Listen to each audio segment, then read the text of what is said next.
Hello everyone, this is Bill with the Wilderness Hiker. Today I'm going to talk about a 14'er kit.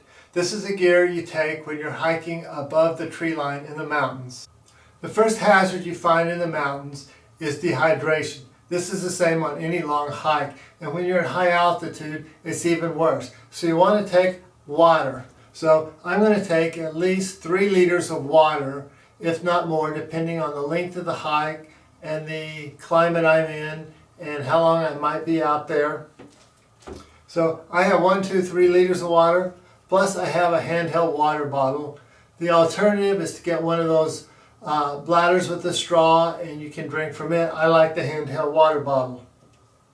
When you're hiking along, if you run out of water, if you're out there a long time, you may need to collect more water and purify it.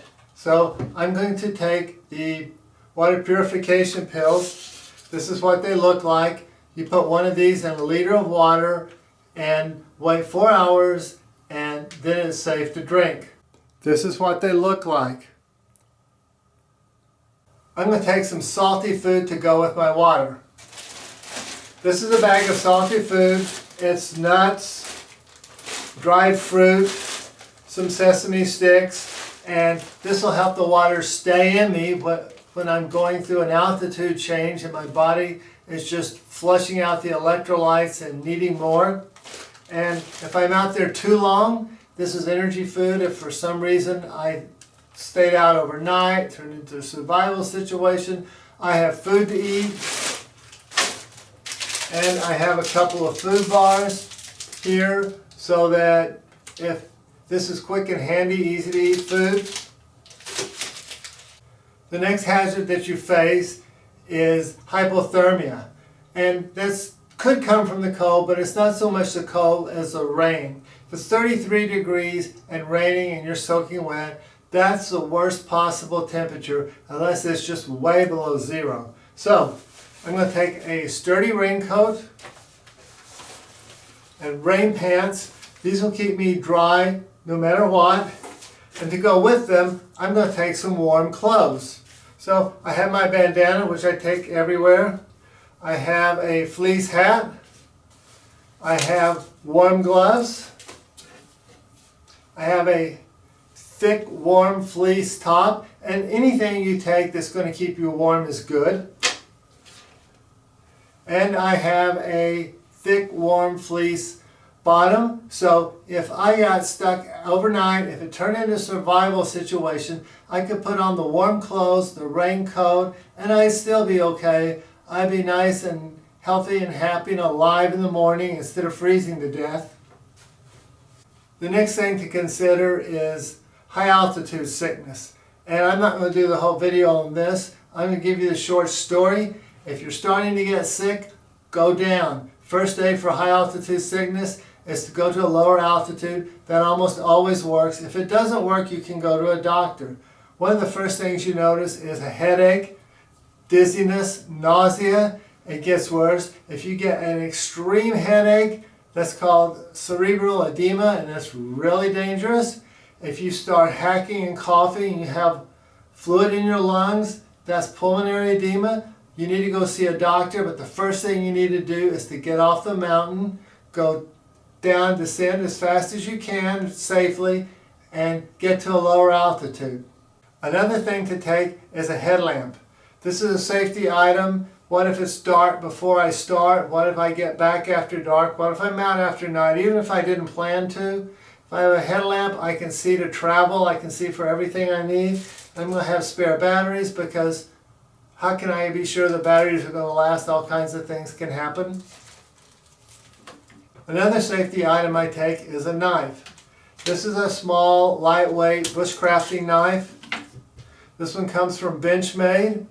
I don't want a big, heavy knife. I don't want the full-blown survival thing. I'm not going to be trying to do all kinds of stuff. This will cut almost anything I need to cut, short of chopping down trees. For navigation, I'm going to take a map. I'm always going to take a map. Even if I have a map on my cell phone or GPS unit, because the batteries can always go dead on a cell phone or a GPS. They're not going to go dead on a piece of paper. And I have a compass so I know the directions. If you get up in the mountains, sometimes in some conditions it's hard to tell which direction it is unless you have a compass. Which drainage did you go up? Which drainage do you go down? And all of that. If you get down in the woods in a place you're not familiar and you have a map and a compass, you're going to be a lot better off. I'm going to plan my trip. So, I went online and I got a trip plan right here. It tells me all about the mountain. It's got another little map. I got this at 14'er.com. There's lots of websites all over the internet. You can get maps and study them and plan your route before you go. You want to know how long you're going to be there, what the alternates are, if you're going to cross water, where you can camp before or after, whether it's intentional or unintentional. And I have a book here, The Colorado 14'ers. This is by Gary Roach, and it's an excellent book if you're in Colorado going into the 14'ers. There's other books for other places. This is The Colorado 14'ers by Gary Roach. One more thing I have is this small items bag, and this has all the first aid kit, extra light, extra batteries, and all those things that I might want. So, show you what's in here. This is a roll of tape. It's the most important thing in your first aid kit. You can patch all kinds of things with a roll of tape. At least get them patched good enough to get off the mountain and get home. I have an assortment of bandages here, and I have some diarrhea medicine because if I'm that kind of sick, it's going to make it hard to travel. I do have some extra prescription medication. Everything is in a plastic bag, inside of a plastic bag, to protect it from the weather. I have a spare light. I have a fire kit. I have an extra lighter. So this is my don't get into a dangerous survival. If I had to stop somewhere and camp unexpectedly, I've got everything I need to stay warm and dry, make a fire, have some food and water. Here I have some Sports Slick. This prevents blisters on my feet. I have some sunblock for the obvious reason. Here's an antibiotic. So if I got all those cuts and I've washed them out as best I could, I can put an antibiotic on them under my bandage.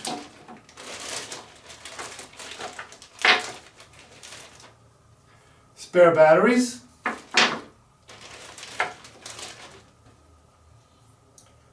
Lip balm. More water purification pills. This is a backup. There's redundancy. Almost everything here I have is a redundancy, 2 ways to go. And then I have my toothbrush, toothpaste, even a shaver, fingernail cutter, and I have some paper for toilet paper right here. And it's in a plastic bag. And finally, I have a spare plastic bag for whatever I need. Wet, dirty clothes, anything that might need to be wrapped up, protected from the weather. So all of this stuff is what I take on a 14'er or anytime I'm going to be above the tree line in the mountains. So now it's time to pack this stuff and get it ready to go. When I pack, I have a comfortable, small, lightweight backpack. This one is made by Arc'teryx. It's just the right size. I know it from experience. And to go with it, I have a dry bag. This is a 20-liter dry bag from Sea and Summit. And I'm going to put this in my pack because I want everything to be dry. And I know from experience that usually that's not a problem, but sometimes it is. You can get into a torrential downpour, or you can come to a creek or river you have to swim across. And if you don't have everything wrapped up like this, then everything you own is going to be wet. So, first thing I'm going to put in is the last thing I'm going to get, which is these extra clothes. Probably not going to need them. I might.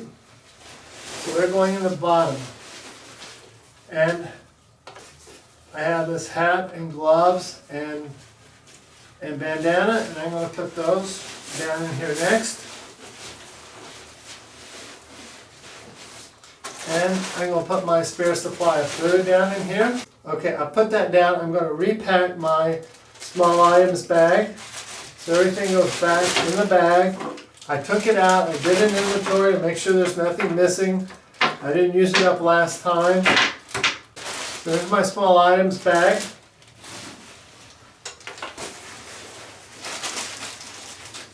I'm going to put it in here.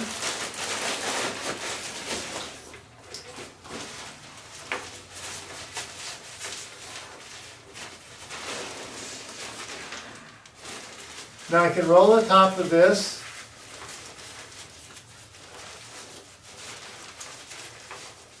And clip it.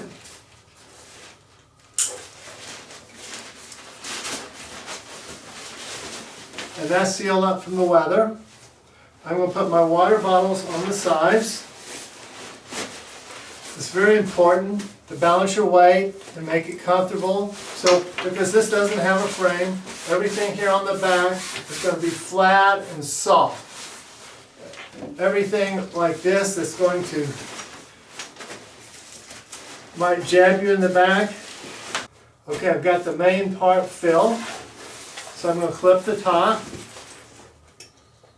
This is a water resistant backpack, but that just gives me another layer for protection from the weather.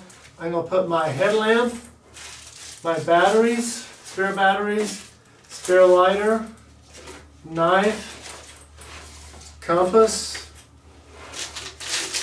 snack food, my water purification pills, this extra plastic bag. I'm going to take my plan right here and my map, roll up my map carefully, put the map in a plastic bag, put the plan in the plastic bag with the map.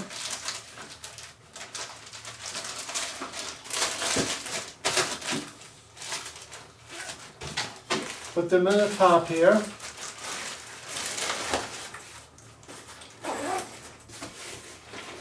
Now I have my backpack packed. This is my hand carry bottled water. It's going to go in my pocket. So I can take this, throw it in the back of my car, grab it, run up the mountain. Now I've got my backpack ready, so I'm ready to head up the mountain. Hope you all have a good trip. If you like the video, please subscribe, click the like button, share, and leave a comment.